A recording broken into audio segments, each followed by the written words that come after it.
Debido al compromiso de la Junta de Extremadura para combatir las cifras de pobreza infantil, vamos a iniciar este programa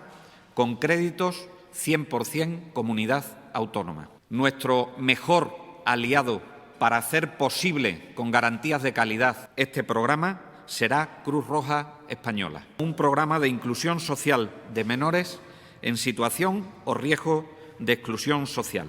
que se va a desarrollar en 34 municipios con una población igual o superior a los 5.000 habitantes, que está previsto para un total de 1.080 niños y niñas con las edades comprendidas entre 5 y 12 años, que van a generar el programa en su globalidad un total de 122 empleos directos a través de monitores de ocio y tiempo libre y, como novedad, se incorporarán terapeutas ocupacionales este año para aquellos espacios educativos saludables donde participen menores con diversidad funcional. El periodo de funcionamiento de estos espacios será entre el 27 de junio